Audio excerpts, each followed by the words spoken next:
Okay, Coach, October's winding down here. You've got about a week and a half till you play an exhibition in front of the fans.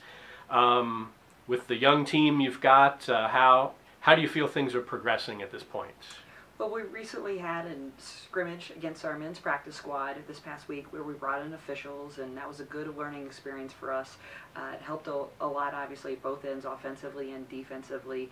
And with officials coming to practice, they could reiterate the points of emphasis in the women's collegiate game in regards to hand checks and screening angles and screening, and the restricted area underneath the hoop is also a point of emphasis for the women's game this year, just like it was last year.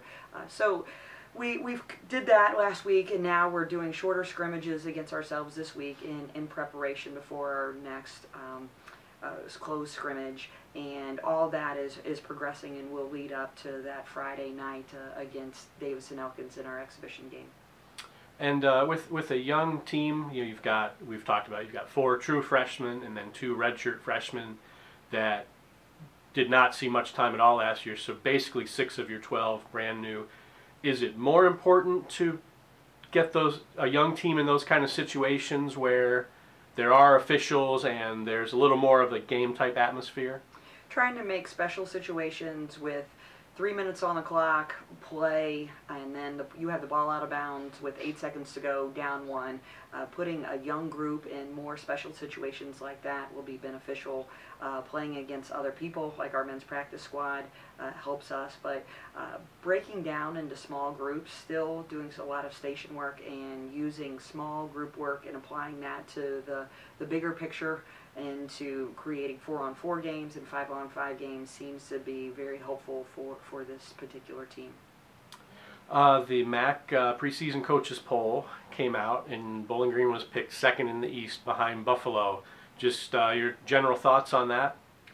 Well, coaches have already started talking about the MAC West and the MAC East, and the MAC West, I think, is very similar to the SEC West in football. They're going to beat up on each other quite a bit, and I'm sure the MAC East will as well. This program has received a lot of respect from coaches throughout the years, but we will be the youngest team in the MAC and have to use youth as our strength, and that strength will have to happen sooner than later for this team to grow and meet expectations of what other coaches have picked for us. But it will be another challenging year for sure.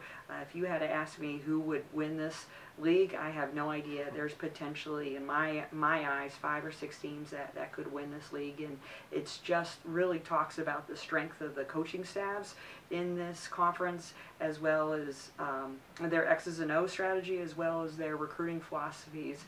It's just another unbelievable year that will be ahead of us from number 1 through 12. It's that competitive of a league, and we're just really proud to be in this league, and our coaching staff, we're very fortunate to be together, be in this league as well.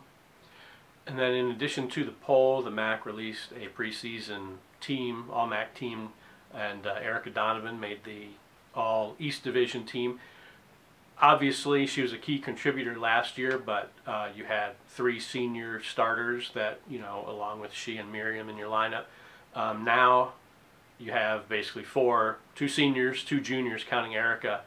How has she progressed from her first playing season after a year off, and then also how, both on the court, I guess, and then how has her leadership, how she progressed in that area? I'm really proud with Erica's work ethic. She has committed herself to playing extremely hard every day, and that's just a part of her makeup. She went on a trip overseas, played some games internationally. I feel like that helped her game as well at both ends of the floor. But this is Erica's our leading returning scorer from last year. We will be asking a lot of her. She will have to know every position on the court. She's going to play inside and outside for us. So I'm very excited for her and proud for her that she's received this honor and been recognized by other coaches in the conference. And then, not to single anyone out, your 2 seniors and Miriam, your other junior, how are those upper class players? I assume they've sort of had to step up their leadership with such a young team, and the loss of last year's 3 seniors. How have they all done, both on the court but also just off the court? They've done a good job talking about our intangibles, how we react on the bench after a score, how we huddle on the court, how we respond and talk with coaches, and a lot of the intangibles that really have helped this program become what it is, helped create they've helped create a great team chemistry by leading on and off the court with that. But those four in particular know the playbook inside and out. They know our expectations, and they've been great in helping aid the younger ones in learning our system at both ends of the floor. Okay, thank you very much, Coach.